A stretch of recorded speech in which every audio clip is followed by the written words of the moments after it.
Adventist Broadcasting Network, ABN. 안녕하십니까. 벌써 2013년 제2기 마지막 안식일 교과 공부를 하게 되었습니다. 그동안에 우리 여러 성도님들께서 이 교과 공부 해설을 눈여겨봐 주시고 또 많은 충고와 또 제안을 해주셔서 감사합니다. 오늘 마지막 제13과는 12선지서 가운데서 제일 마지막인 말라기에 대한 공부입니다. 이 과정책의 저자는 오늘의 제목을 우리가 잊지 않도록 라는 말로서 제목을 삼았습니다. 먼저 기억절 말씀을 제가 먼저 읽겠습니다. 만군의 여호와가 이르노라.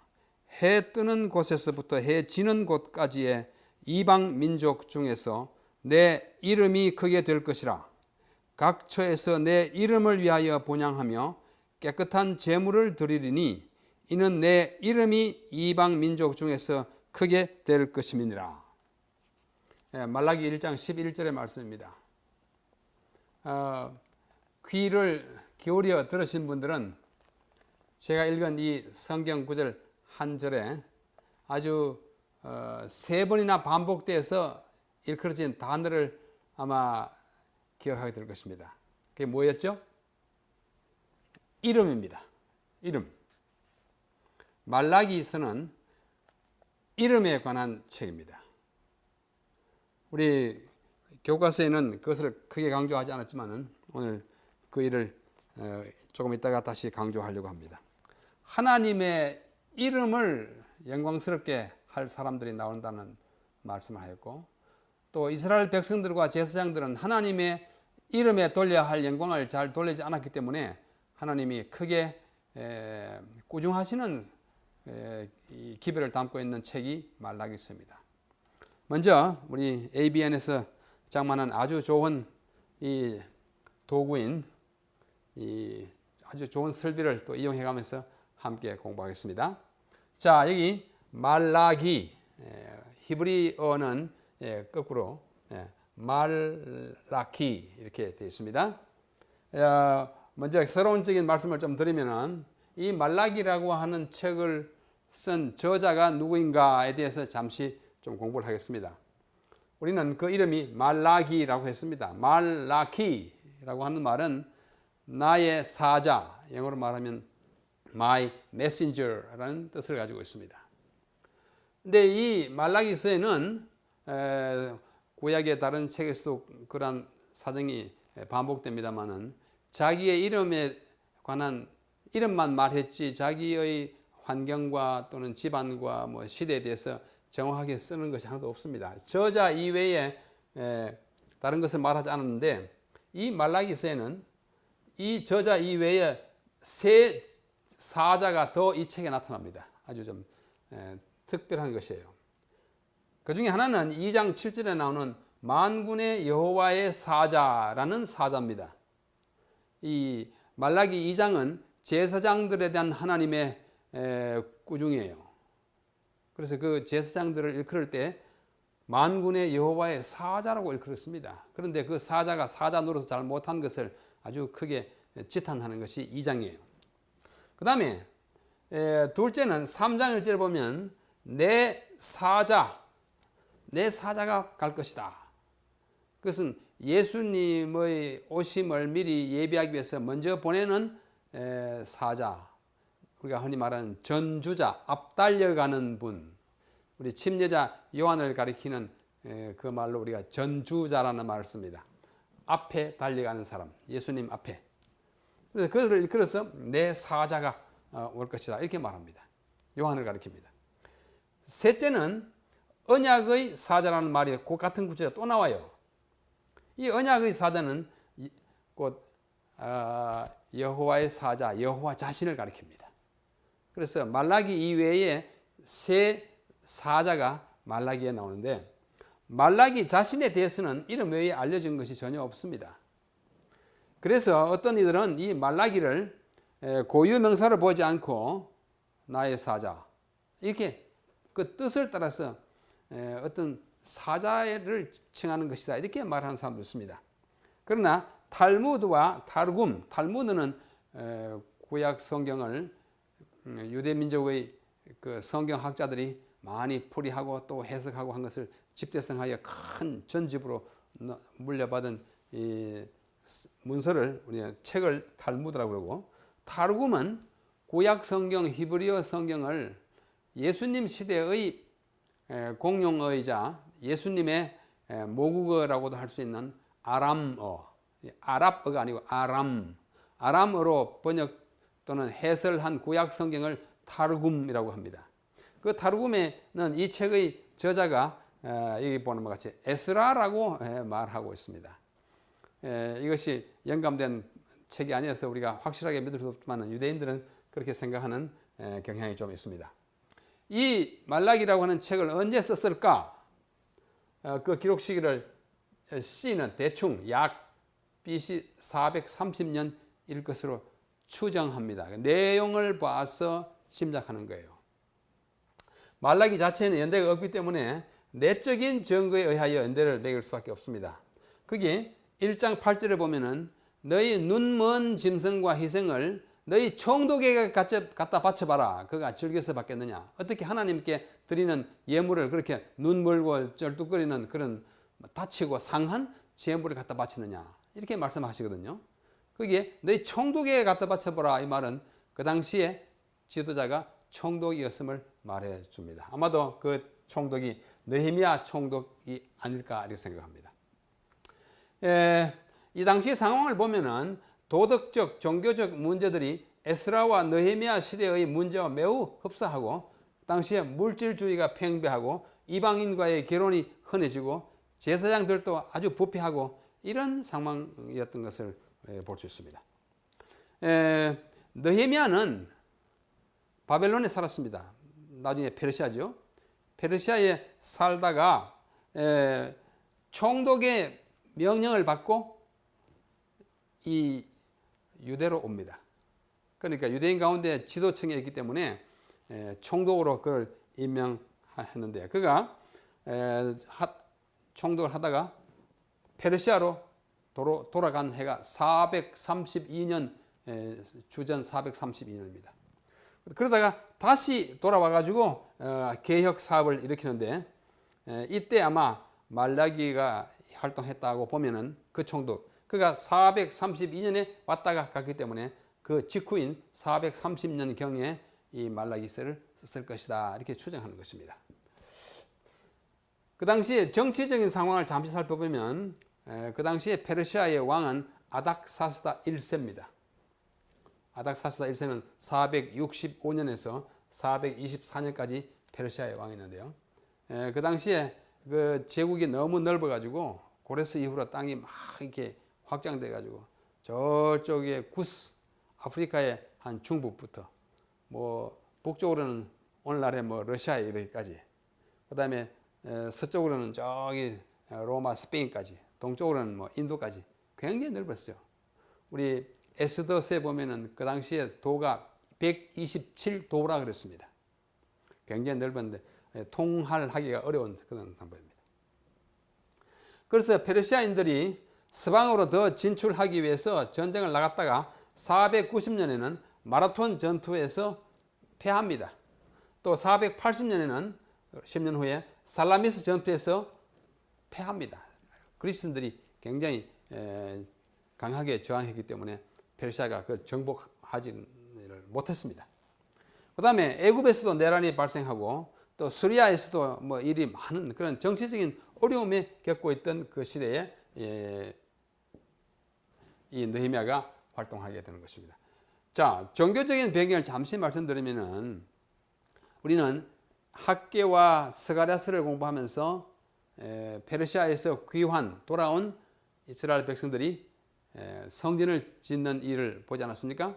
그리고 그 성전이 완공된 것이 516년 BC 서기 전 주전 516년에 완공되었습니다. 그런 후에 에스라에 의하여 예배 제도가 곧 이어서 이제 회복돼야 합니다. 상당히 긴 세월이 지나갔어요. 한 60년 세월이요. 도성의 성벽이 또 재건되는 일이 있습니다.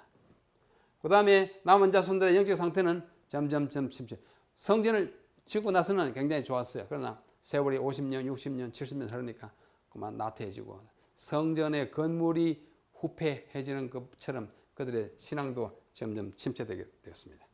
그래서 제사장과 백성이 모두 믿음이 식은 상태에 있었고 또 백성들은 11조를 바치지 않았고 또 그 결과 농산물의 작황이 아주 타격을 입고 농사가 잘 되지 않았고 제사장들의 생활은 점점 더 어려워졌습니다. 11조를 안 내니까요. 그래서 성전 봉사에 대해서 무관심하고 나태해지던 그때에 말라기를 보내셔서 하나님께서 또 부흥을 일으키는 것입니다. 도덕이 해이하고 또 이방과의 결탁이 편만해졌어요. 외방 결혼이 심하던 그런 상태에 있게 되었습니다. 이들의 종교적 무관심은 그들의 조상들이 가졌던 신앙심과 큰 대조를 이루었어요. 아주 엉망이 됐습니다.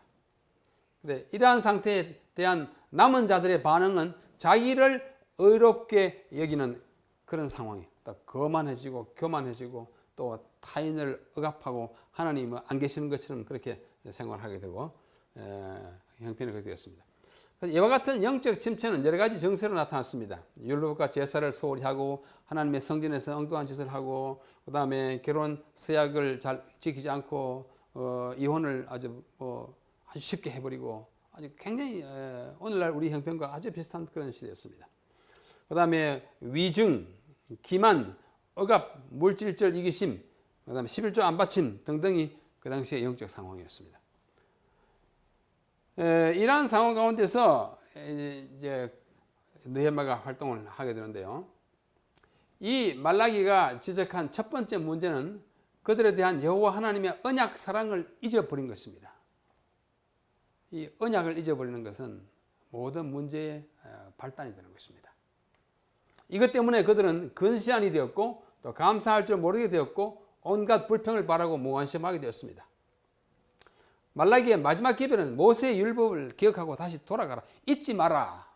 너희들이 다시 잊지 않도록 말라기를 보낸 거예요. 오늘의 제목이 우리가 잊지 않도록. 우리는 참 자주 잊어버립니다. 그렇지 않습니까? 그래서 자꾸 이렇게 설교를 매 안식일 들어야 되고 성경을 매일 봐야 되고 하는데 그때는 그런 것이 없었기 때문에 선지자를 다시 보내가지고 환기시키는 일을 한 것입니다. 그래서 구약의 마지막 선지자로서 장차 올 메시아에 대한 희망을 갖도록 격려합니다. 구약은 말라기로서 끝나게 되는 것입니다. 그러면서 예수님이 오시기 직전에 침례자 요한이 올 것을 아주 구체적으로 말씀하고 있습니다. 자, 말라기서의 목적이 뭐냐? 좀 요약해서 보면은 이스라엘의 남은 자손이 그들의 영적 침체로부터 깨어나서 하나님의 축복을 받도록 독려하는 것입니다. 다시 기억하자. 우리 하나님께 좀 더 가까이 나가자. 이 일을 하기 위해서 말라기는 그들 하나님의 위대하심을 강조합니다.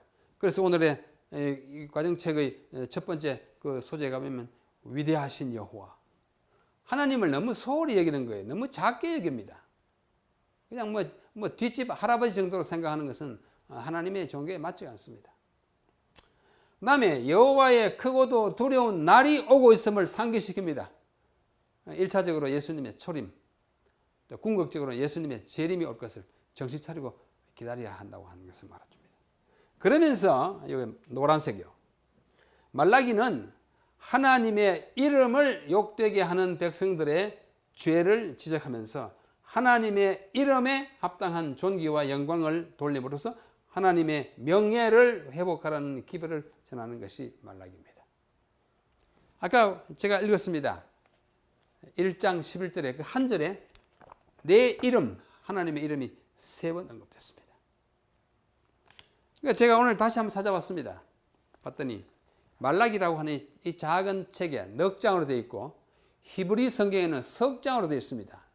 히브리 성경에는 3장과 4장이 우리 3장과 4장이 그냥 3장으로 계속 연결되는데 이 3장밖에 안 되는 말라기라고 하는 짧은 책에 하나님의 이름이 얼마나 강조되었는지 한번 우리가 볼 필요가 있어요. 자, 보십시오. 말라기에 언급된 하나님의 이름. 첫째, 말라기 1장 6절이에요. 내 이름을 멸시하는 제사장들아. 하나님의 이름을 제사장들이 어떻게 멸시했어요? 나 만군의 여호와가 너에게 이르기를 아들은 그 아버지를 종은 그 주인을 공경하나니 내가 아버지일진데 나를 공경함이 어디 있느냐 내가 주인일진데 나를 두려워함이 어디 있느냐 하나 너희는 이르기를 우리가 어떻게 주의 이름을 멸시하였나이까. 이 사람들이 하나님의 이름을 멸시하고도 그렇게 한 줄 모르고 있어요. 참 딱한 형편이에요. 여기 1장 6절에 이미 이름이 2번 있어요. 아까 읽은 1장 11절에 오늘의 기억절에 이름. 너희들이 내 이름을 소홀히 여기니까 나중에 누가요? 이방 민족 중에서 내 이름을 존귀하게 하는 사람들이 많이 모여들 것이다. 여러분, 성경 종교는 우리가 하나님의 이름에 대한 종교예요. 하나님의 이름을 어떻게 대하느냐에 따라서 우리의 신앙이 그 높낮이가 결정되는 것입니다. 우리의 믿음이 진실된지 안 한지는 하나님의 이름에 대한 우리의 태도를 보면 알 수 있어요. 이름. 말라기 1장 12절에도 너희는 말하기를 여호와의 식탁은 더러워졌고 그 위에 있는 과일 곧 먹을 것은 경멸이 일 것이라 하여 내 이름을 더럽힌다. 재물을 엉터리 아주 못된 것 갖다 바치는 것은 하나님의 이름을 욕되게 하는 것이라. 이름이에요.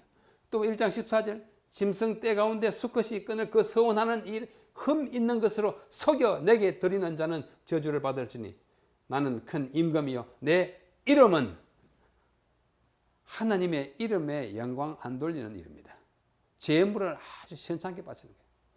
우리 하나님께 헌금도 아주 정성 없이 바치는 것은 하나님의 이름을 우습게 하는 것입니다.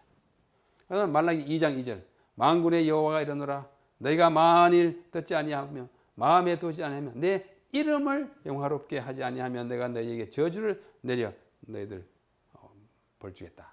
이름이에요. 또 2장 5절에도 레위와 세운 나의 언약은 생명과 평강의 언약이라 내가 이것을 그에게 준 것은 그로 경외하게 하려면 내가 그가 나를 경외하고 내 이름을 두려워하는. 우리 삶에서 하나님의 이름을 두려워하는 것이 우리 경건에 참된 증표입니다. 그 다음에 3장 넘어갑니다. 그때 여호와를 경외하는 자들이 피차에 말하여 여호와께서 분명히 들으시고 경외하는 자 그 이름을 존중히 여기는 자. 우리 하나님을 경외하는 것은 그 이름을 존중. 우리가 하나님께 예배하러 나오는 그 이름의 영광 돌리기 위해.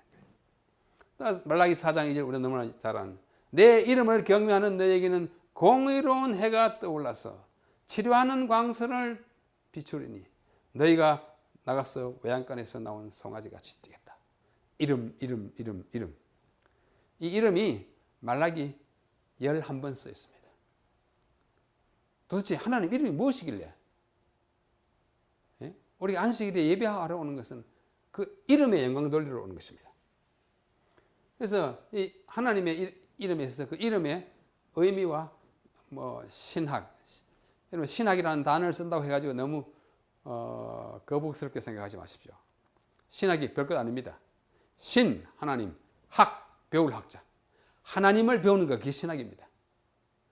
이름을 통해서 우리는 하나님을 배우는데 그걸 우리는 이름의 신학이라 그래요. 하나님의 이름에는 그 존재와 인격이 포함되어 있습니다. 하나님, 그 존재의 모습이 여호와, 스스로 계시는 분, 그 존재의 양상이에요. 누가 있게 해서 만드신 분 아니에요. 그분은 품격과 성품이 하나님이라고 하는 창조주라는 이름에 다 들어있어요. 그분의 권위와 능력, 그의 이름으로 선언하면 이루어지고 그의 이름으로 축복하면 축복이 나오고 그의 이름으로 남을 구제하면 그것이 하나님께 영광이 되고 그 이름은 그분의 권세와 권능이. 그렇죠? 또 소속과 지위와 관계가 분명해집니다. 하나님이 아버지라는 이름을 가졌어요. 나와의 관계입니다. 그분이 창조주, 그분의 지위예요. 또 그 이름은 문자 그대로 명성과 명예, 이름명 아닙니까? 그분의 이름을 존귀하는 것은 그 명성을 올리는 것입니다. 그 다음에 이름은 소유권과 특성과 그 이미지를 갖고 있습니다. 아무개 그러면 여러분 어떤 이미지를 갖고 있잖아요. 이미 죄송합니다만 남대극 그러면 여러분들이 갖고 있는 이미지가 있습니다. 우리 하나님 여호와 그러면 이미지가 있어요. 굉장히 중요해요. 어떤 사람이 여기다가 이름을 쓱 써놓고 밟아라 그러면은 기분이 좋지 않잖아요. 그건 그 사람을 무시하는 것입니다. 그래서 이 이름이 얼마나 중요한지 10계명 가운데 한 계명이 하나님의 이름에 관한 계명이에요. 제3계명.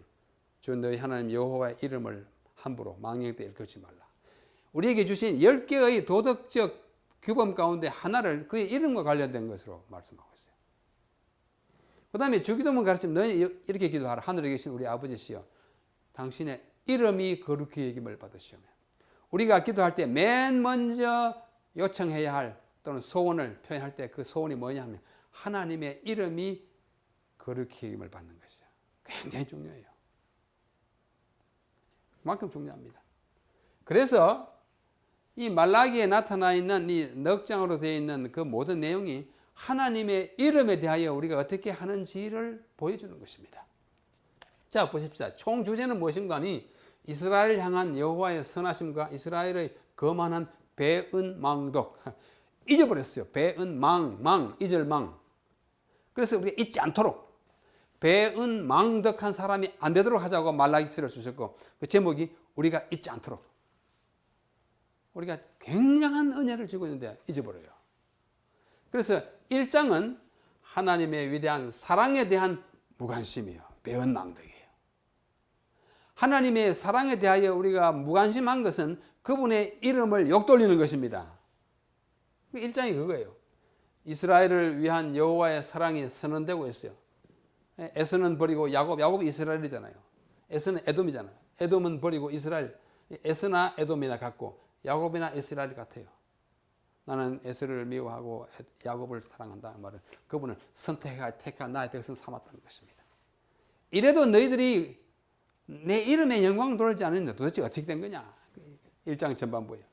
그 다음에 이스라엘을 위한 여호와의 사랑이 멸시다. 그 다음부터 이렇게 너희들을 택하고 회복시켜 줬는데 너희들은 어떻게 해요? 이름을 경멸하고 제단을 멸시하고 제사를 능멸했어요. 이상한 것 나쁜 것만 갖다 바쳐요. 그것은 하나님의 이름에 욕 벌리는 것입니다.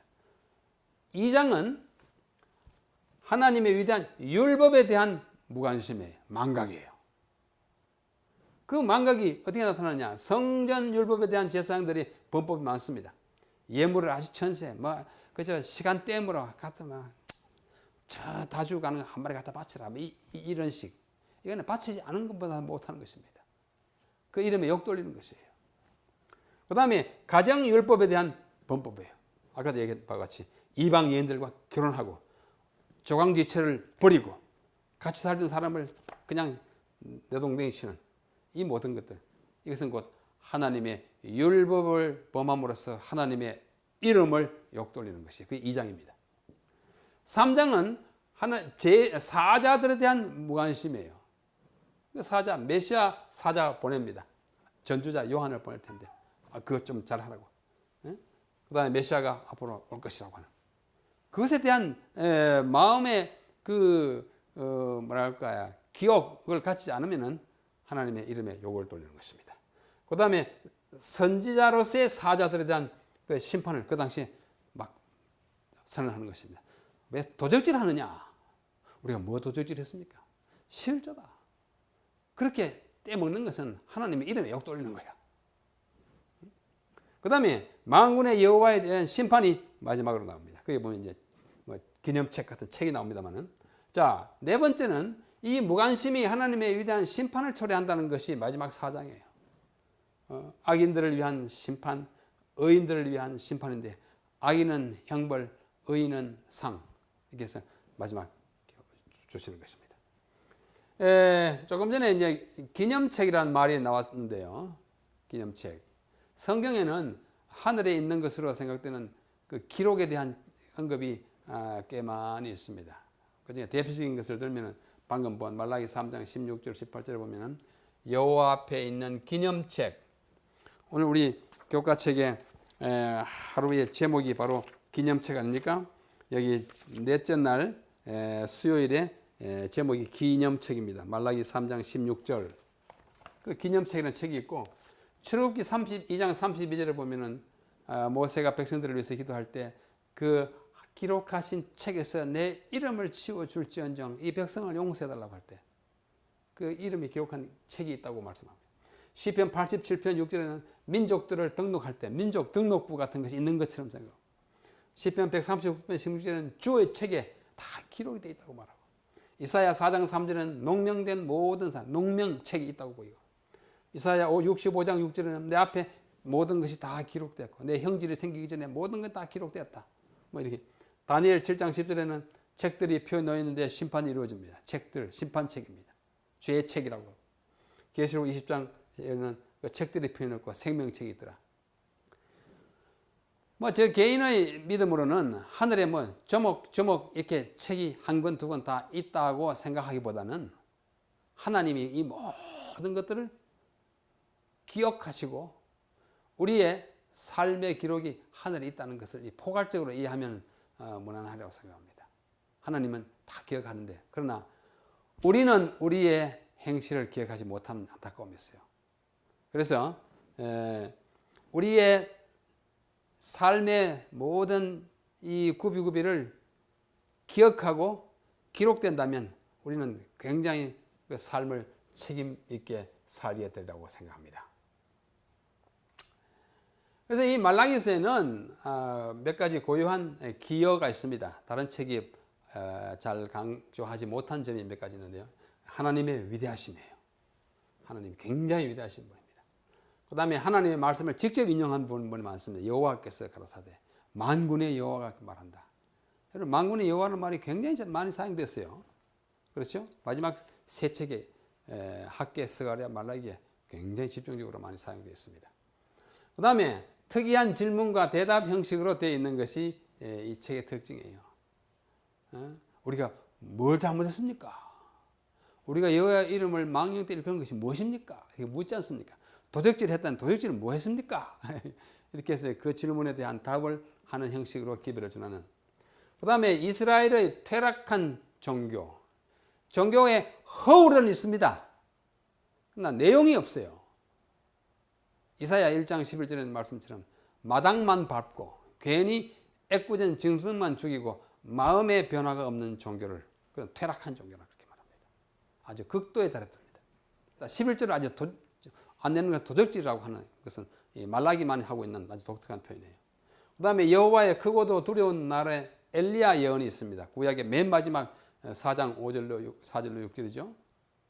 여호와의 크고도 두려운 날이 이르기 전에 내가 내 선지 엘리야를 보내기니 그가 아비의 마음을 자식에게로 자식의 마음을 아비에게로 두를 건데 너희가 큰 어려움을 당할 것이라.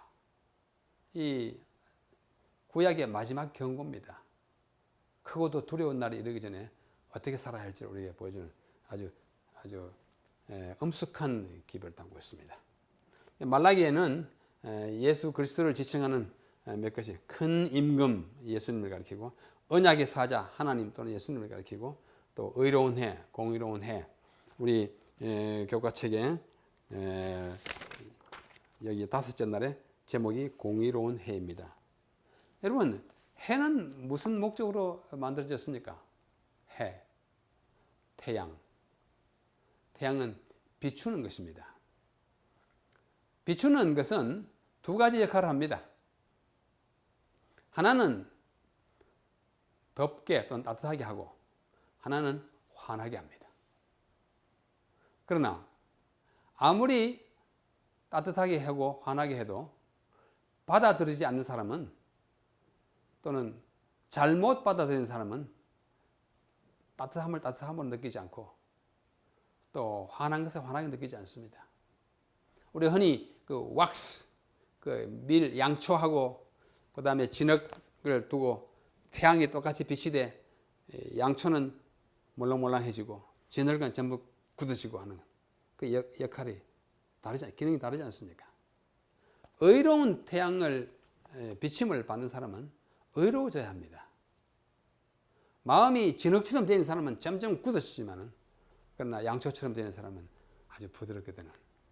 하나님께서 비도 똑같이 내리시고 햇빛도 똑같이 주시지만은 그 받아들이는 사람들에서 아주 다른 모습을 나타내고 있습니다. 자, 이와 같은 배경 가운데서 우리 교과 내용을 잠시만 한 번 더 훑어보고 이번 기회 공부를 끝내기로 하겠습니다. 자, 먼저 첫째 날 일요일에 보면 위대하신 여호와가 나옵니다. 위대하신 여호와. 이 위대하신 여호와는 왜 위대하십니까? 이 과정책의 저자는 몇 가지 그 이유를 들고 있습니다. 첫째는 뭐예요? 그 아버지이기 때문에 그래요. 아버지는 무조건 효를 표해야 할 대상입니다. 아버지는 아무리 무식해도 아버지이기 때문에 우리는 공경해야 돼요. 아버지는 아무리 못나도 아버지이기 때문에, 어머니는 아무리 가난해도 어머니이기 때문에 우리에게 생명을 전수시켜준 생명의 통로로서의 부모님은 무조건, 심지어 그분이 그리스도인이 아니라도, 그분이 우상을 숭배하더라도 부모이기 때문에 우리는 베풀어 드려야 할 효도가 있는 것입니다. 하물며 하나님은 우리의 생명의 통로가 아니라 생명의 근원이잖아요. 생명의 근원을 공경하는 사람은 영생합니다. 생명의 통로인 부모를 공경하는 사람은 이 땅에서 오래 장수합니다. 생명의 통로를 부모를 공경하면 장수한다 그랬어요. 그러나 생명의 근원인 하나님을 공경하면 장수가 아니라 영생하게 되는 것이, 이런 우리의 창조자이신 그분, 아버지이신 그분이기 때문에 그분은 위대하신 분입니다. 그래서 아버지와 창조자, 그리고 그는 또 우리의 뭐예요? 주인은 그 때를 아는데, 그리고 양들은 그 주인을 아는데, 너희는 주인이 나를 어떻게 모르냐? 내가 또 왕이잖아요. 그분이 주인이요, 왕이요, 아버지요, 창조자로서의 위대하신 분, 거두절미하고 그분에게 우리의 모든 충성을 바쳐야 하는 그런 위대하신 분입니다. 그 다음에 화요일 분에서는 이 창고에 들어있는 11조, 이 11조에 대한 이야기를 하고 있습니다. 그리고 우리는 11조를 잘 안 바치기가 참 쉽습니다. 11조 참 잘 안 바치기 쉽죠. 그러나 우리가 정확하게 들을수록 하나님은 우리에게 더 큰 축복을 주신다는 상생한 경험을 가진 사람들이 참 많습니다. 우리가 화요일 넘어왔는데 그 전 월요일에는 뭐예요? 월요일은 다른 사람을 사랑하고 존중하는 것입니다. 이 타인인데 가장 가까운 타인은 가족과 배우자일 것입니다. 존중히 여기고 어릴 적에 맞이한 아내를 버리지 말고 그렇게 같이 살아야 한다는 사실을 우리에게 보여주고 있습니다. 그 다음에 네 번째 날이 바로 그 기념책이죠. 하나님께서 모든 걸 기록하시고 기억하십니다. 오늘 우리는 이런 기계를 다 갖고 있지 않습니까? 여러분, 이 안에 엄청난 것이 저장되어 있습니다. 말하자면 기억하고 있는 것이죠. 메모리. 이 작은 것에 수백 명의 인생이 압축될 수 있어요. 사람이 만든 기계도 그렇거든, 하물며 하나님이 하시는 이 통치의 수단으로서의 기억은 이런 기계가 문제가 아닌 것이에요. 하나님이. 그래서 지금으로부터 2000년, 3000년 전에 기록을 해서 기념책이라고 되어 있지만, 요즘 선지자가 나타나서 말한다면 아마 이런 핸드폰에 다 기록했다고 할지도 몰라요. 하나님은 기록할 수 있고 기억하십니다. 기록이 없어서 하나님 기억하셔요. 그래서 우리는 우리 자신에 대하여 좀 더 잘 기억할 필요가 있습니다. 그 다음에 마지막으로 목요일에 공의로운 해 또는 의로운 해입니다. 하나님은 우리를 비추는 해이시고 우리를 어렵게 하시는 해인데, 우리는 이렇게 함으로써 2013년 제2기 소선지서에서 배우는 큰 교훈, 12선지자들에 대한 교훈을 함께 공부했습니다. 우리 정말 매주 아주 정말 의미 있게 공부해온 것에 대하여 감사하고, 또 많은 분들이 질문도 해주시고 또 여러 가지 제안도 해주셔서 감사합니다. 그래서 저는 이제 오늘 이 시간으로서 교과 공부 해설은 끝냈습니다. 그동안에 잘 경청해 주신 여러분들에게 진심으로 감사를 드리고 한국과 또 해외 특별히 미국에서 많이 시청해 주신다는 이야기를 듣고 또 감사하게 생각합니다. 그래서 이것은 끝나고 우리 ABN이 또 새로운 계획에 의하여 ABN 성경 특강이라고 하는 또 다른 프로그램을 제가 진행하게 되었습니다. 영어로 ABN Lecture on Scripture 성경 강의라는 제목으로 계속 할 텐데 이게 히브리인들의 두루마리 아닙니까? 성경이잖아요. 그래서 제가 시간이 허락하는 대로 ABN Lecture on Scripture에서 앞으로 상당한 기간 동안에 에스겔 연구를 하려고 생각합니다. 에스겔은 성경 가운데 가장 어려운 책입니다. 유대인들이 히브리인들이 자녀를 낳아서 성경을 가르치는데 아주 어릴 때 가장 먼저 가르치는 성경책이 레위기입니다. 그리고 가장 늦게 가르치는 책이 에스겔서입니다. 그만큼 에스겔서는 어렵고 복잡하고 공부하기를 꺼리는 그런 책인데 우리 재림 신자들은 성경 지식이 많기로 유명합니다. 그래서 저는 아주 첫 번으로 에스겔서에 우리 여러분과 함께 도전해 보고자 합니다. 이 에스겔서에는 첫 1장에 보면 이미 그룹이 나타나는데 그룹이 굉장히 자그마하게 나타납니다. 제가 많은 동영상과 사진을 아주 많이 준비하고 있습니다. 여러분께 아주 재밌고 진지하고 아주 유익한 성경 특강 시간이 되기를 바랍니다. 그러면서 사이사이에 ABN 신학 어휘 코너를 이렇게 삽입해서 매번 한 3, 4분씩 설명해 드리려고 합니다. 예를 들면 무소부재, 부지, 무소불능, 무소부재 이런 것들이 뭐 하나님의 속성과 어떤 관계가 있는지 특별히 영어 단어들과 함께 또 혼돈되기 쉬운 단어들 이런 것들을 말하자면 간간히 넣어서 양념으로 함께 공부를 하려고 합니다. 우리 교과 공부는 끝났지만은 이 성경 특강, ABN 성경 특강을 통해서 다시 뵙기로 하고 그동안 성원해 주신 여러분들에게 진심으로 감사드리면서 제 교과 공부 해설을 마치겠습니다. 하나님의 축복이 여러분 모두에게 항상 함께 하기를 간절히 기원합니다. 감사합니다.